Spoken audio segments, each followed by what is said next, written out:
Hi everyone, welcome back to my channel. I hope everyone in the US had a wonderful 4th of July. My wife and I had a great weekend because it was my youngest's first birthday yesterday.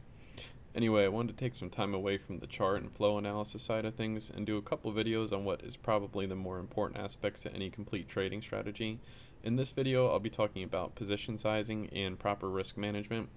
And we'll be doing a follow-up video to discuss how to manage emotions properly and stay in trades longer.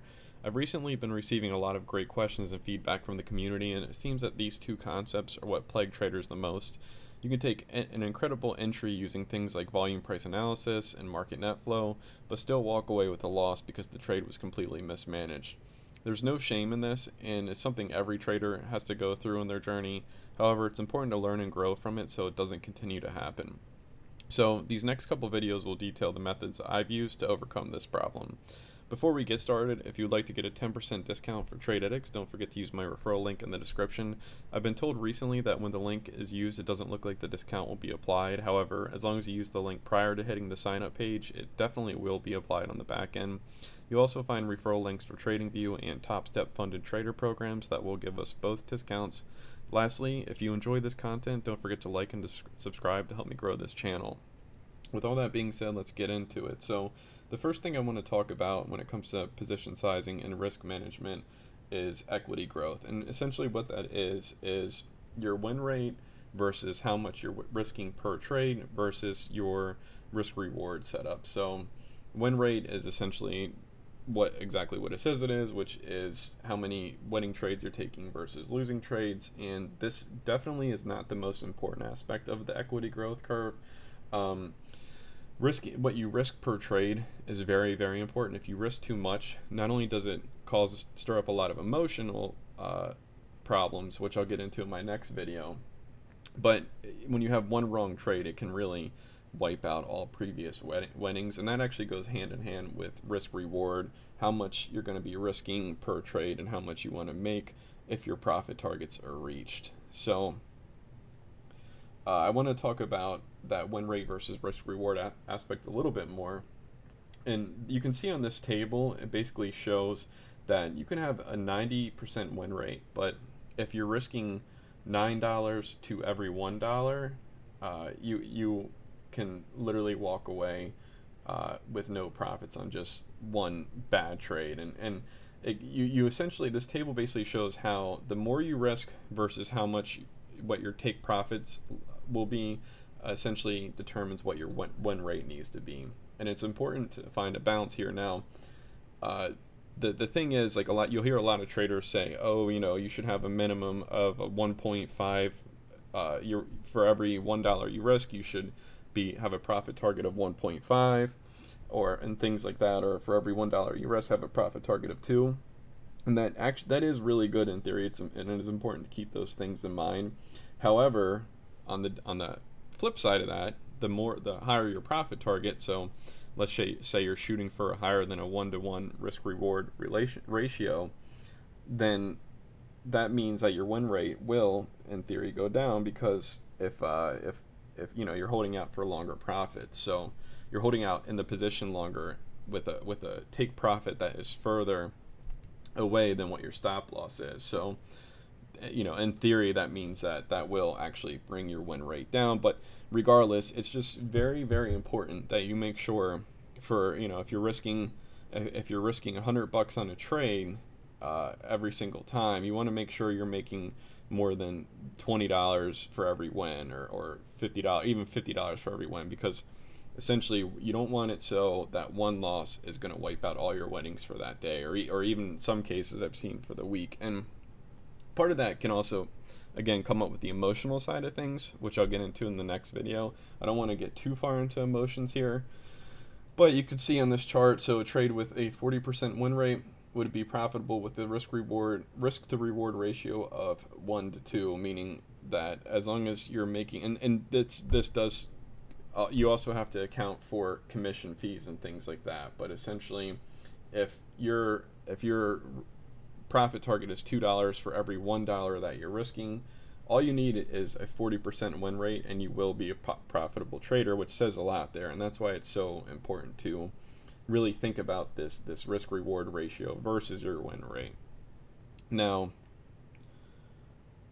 The one thing I want to talk about as well is how much you're risking per trade. Per trade, because that's another big factor. So what I have personally found and seen, and I don't know if you may have heard of the turtle traders. Basically, they were traders that were trained to follow a specific trend following system, and it was built to be as least subjective as possible. And what they found was that they had great success. They had a large account. I think it was each trader was given like $1 million to start with or something like that. And no matter what, they were risking 2% per trade. So if if they took a loss on the very next trade, they're overall in terms of dollar value, they're actually risking less on the next trade, because 2% of that amount is going to be less because the account balance is smaller. Now, there are some professional traders I've heard talk about how when you have higher conviction on a certain play, so it's a better setup, that it is okay to risk more. I'm not sure how I feel about that, because ultimately none of us know what's going to happen. But I mean, I get the concept. There are times where you're much more confident on a setup than you are with other setups. But when you have a small account, sticking to that 2% rule will really cause slow growth. And depending on if that small account is money that you are okay with taking larger losses on, then at that point you may even want to consider risking up to 8% per trade. And again, what you're risking on the trade should always be consistent, but the another factor is how much emotional distress is it going to cause you if the trade goes into negative. Because regardless of how good of a trader you are, there are our trades will go into drawdown sometimes, and very profitable trades oftentimes first enter drawdown before they become very profitable. And we need to be able to hold through that drawdown, of course with limits put in place, which I'll talk about soon.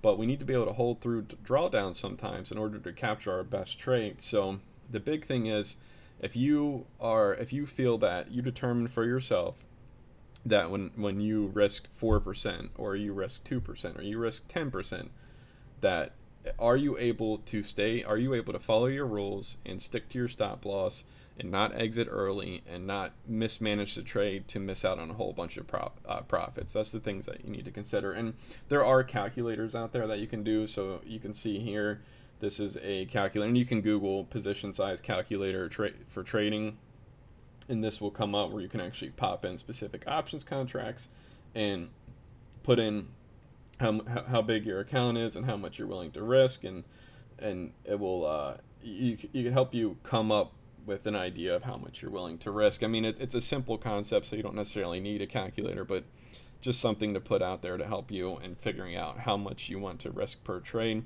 Again, big factor is we want to make sure that if we have a period of time where we have multiple losses in a row, we're not completely blowing out our account.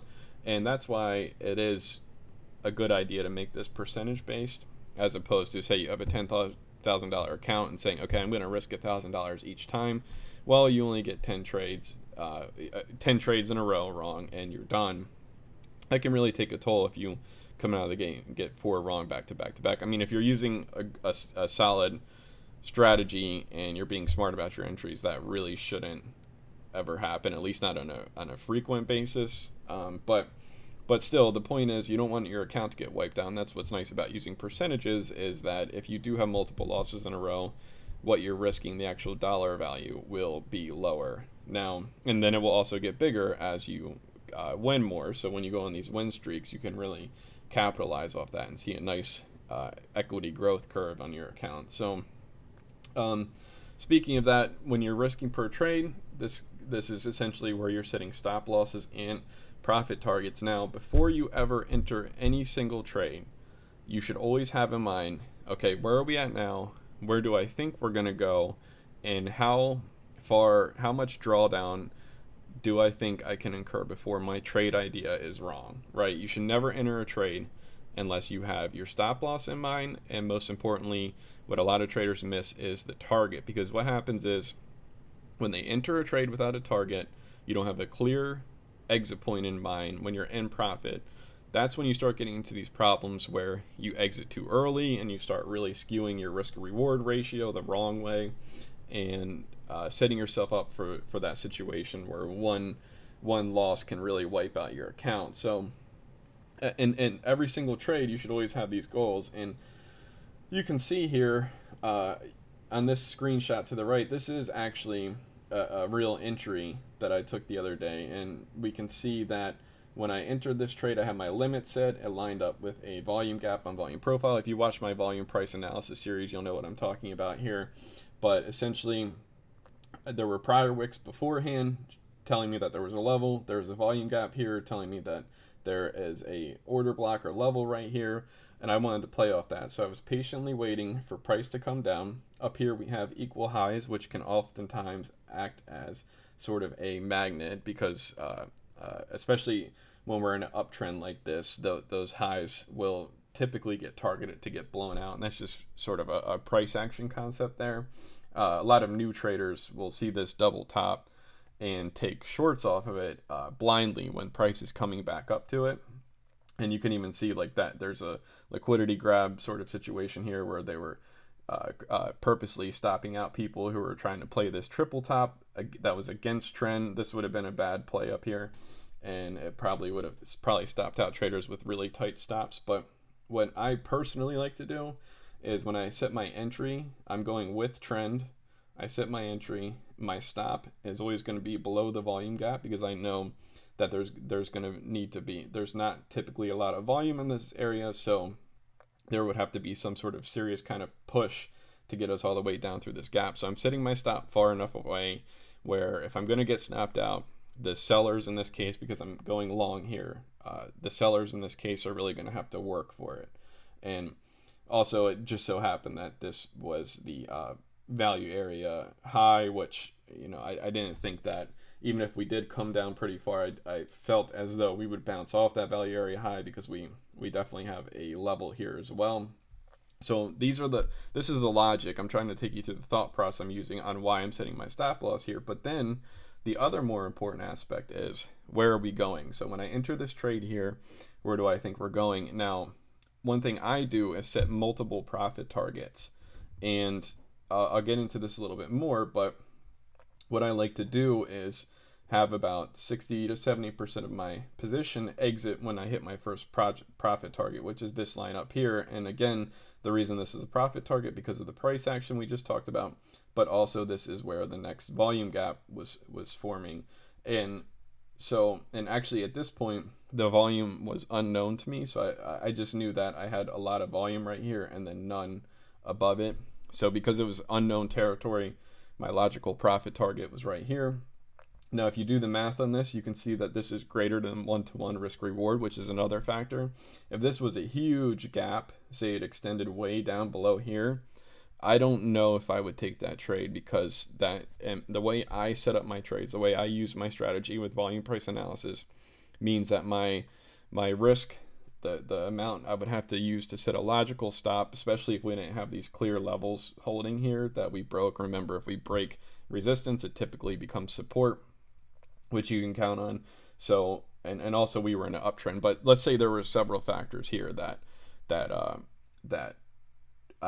weren't present, and the volume and my stop would have had to been a lot lower, and it was too big in comparison to what my profit target was. I just stay out of the trade, even if I think it's a good trade. It just doesn't make logical sense when you start thinking about position sizing and risk reward. And one thing I want to mention is, as we do move higher, so say if we get in here and we come down and we start to move higher and we can see what appears to be a trend line hold, I do at certain points, I don't want to do it too soon, because again, it will stop me out of a perfectly good trade. But especially like right here, so if I took off 60% of my position and then we move higher and I starting to wick out here, I'd take off the remaining 30% and basically leave 10% for runners.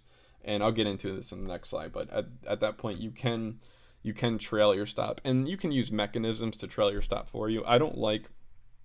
Personally, I don't like auto trailing, because I find that when we get into this price action where I take an entry and it moves in my direction and then it comes back down, and never once does it go below my entry point. So never once am I in any sort of drawdown or in the negative, if I had an auto trailing stop, it would move up for me. And when this little pullback happened here, it would stop me out. And then I would have missed this move higher. So, I mean, to be fair, my initial profit target would have been hit, but it would have stopped me from missing out on potential profits for runners, essentially, that I'm leaving behind. So, and another thing that people do that I don't like to do, but I should mention it, is set percentage-based stops and profit targets. So people will say, okay, if the contracts I purchase drop below 10%, I'm going to stop out. Or if they get to 20% or 30%, I'm going to take profits. And that's fine. I mean, that does indeed work. The problem is in those cases that sometimes if you have a percentage-based stop loss, your stop doesn't necessarily make sense. So say if I took a worse entry up here at some point, even though this would have became a profitable trade, if I was doing percentage-based stop loss, especially when we're talking about options trading, because there are other factors involved that can impact your contract price, which is vega and theta primarily. So besides price at movement with delta and gamma, we have theta and vega concerns. So if you do a percentage-based stop loss, oftentimes you'll get stopped out for when you're looking at the chart and there's not really a logical reason for actually stopping out. You'll still get stopped out. So that's why I prefer to do it level based, and I do it based off of what I'm seeing on the chart. Now, getting more into what I was talking about with multiple profit targets in trailing stops and things like that. When I enter a trade, again, here's another example where I'm going long. So we can see initially we move down, and then what we have here is a higher low, which is the start of an uptrend. And then we have another higher low. We're still not making higher highs, but in this case, we have this little volume gap here, which could be a good entry. And then we have this volume gap down here, which would be a logical stop loss, especially since it's below this price action right here. So, and then our profit target, our first profit target, is in another logical area where we have a volume gap. So we're going to take off the majority of our position here, and the profit target is bigger than the risk, the stop loss target. So our risk reward ratio is good there. So when we're taking this entry, and I usually pre-plot the levels ahead of time. So the way Trade of 8 works is that when I pre-plot my stops and take profits, they don't actually go into effect until the trade actually gets triggered with a limit order. And I know other brokers work the same way. But when I enter it, I'd remove 60% of my position at my logical take profit area, and then let it keep running. And what I do is at that point, once I get past my first take profit and take off some of my position, I also would slide my stop to be a little bit above break even. So that way my runners, the remaining 40% that I left on, won't ever go negative on me, which is very important to not let a trade that has gone significantly positive on you to turn negative, because that's just, again, poor position management. But at the same time, I give it breathing room. And then I have a second profit target. And once that's reached, and the reason why this would be my second profit target, again, is related to the volume gaps here, plus this value area high. Now, when my second profit target is reached, I don't instantly just slide my stop up to be right there, even though in this case I could have, because we were getting a nice impulse move in an uptrend. However, especially once these highs were broken. However, what I would do is slide my stop to my previous profit target. So again, I want to give, so I would take some of the position off here, slide my stop up, and give my runners room to breathe. And that's how we can go about capturing the entire trade, essentially. So you can keep doing that. You want to keep setting your next profit targets based on price action, volume profile, or whatever strategy you're using. Again, check out my other videos if you're not familiar with volume price analysis. But we need to give the trades, especially the runners, room to breathe. And the way we create runners is by having multiple profit targets. And then when we get into unknown areas, we just have a small amount of our position left over, say roughly 10% of the initial entries, and we let those things go and we give them plenty of room to breathe. Now, another reason for closing runners would be if this uptrend was disrupted. So if we started making lower highs and lower lows, that is a market structure break, and that's another reason I would just get out of runners. But you can see at this point that never happened. We had a higher high, higher low, higher high, higher low, higher high, higher low. And so there was never a reason to get out of your runners once this trade had been entered. Now, another thing I should mention for position management, and this is something I am personally working to get better at. I know a lot of pros that do it that I've seen in action, and it's a great idea, especially when the trade's really going your way. But when we start making these higher highs and higher lows, and we know we have a strong trend, not only should you keep runners on, but when you get to areas where you see this sort of action, so you have a level here, you have this volume gap, this would be a fantastic place, especially when you get this significantly bullish candle on incredibly high volume. This would be a great place to add more positions, and you have a logical stop loss area, and you can apply the same things to those. So not only do you still have your runners going from your original position, but now you've added even more to take advantage of this continuing uptrend.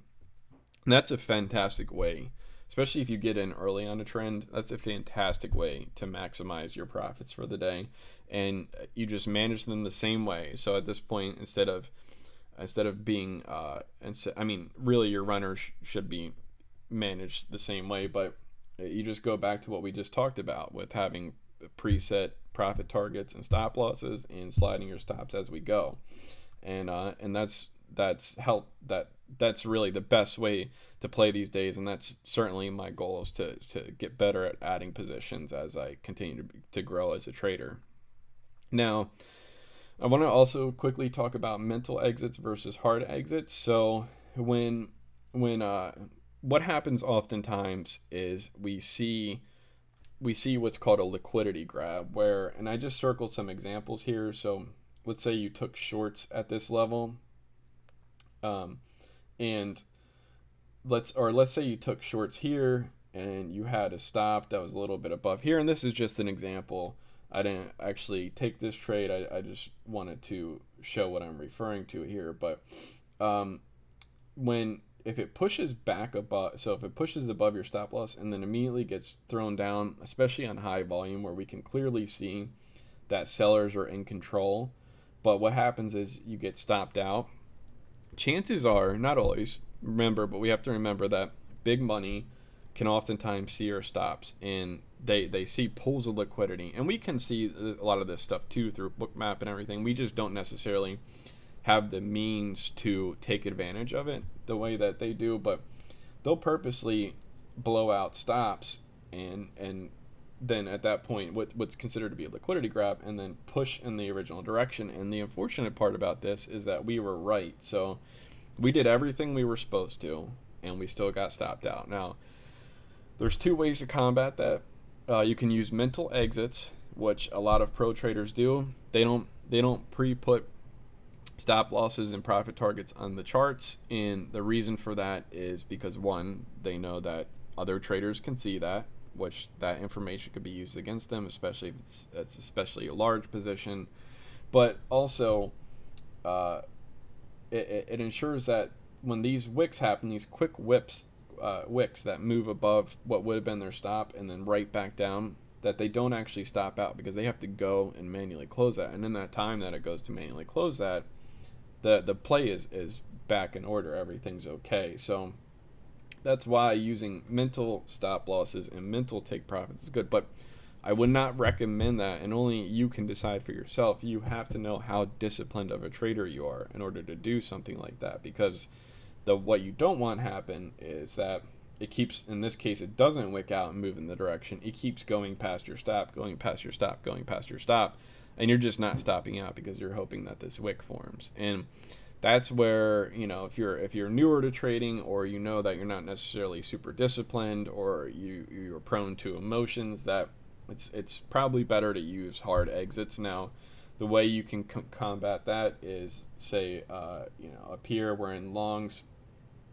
and you're looking to take a long, and say you get in a little late or something, and then this candle comes down, wicks you out and stops you out, and immediately starts getting bought up, then that is a case for re-entry, because your initial reason, your initial thought for entering that trade with going long is still in play. You're still right.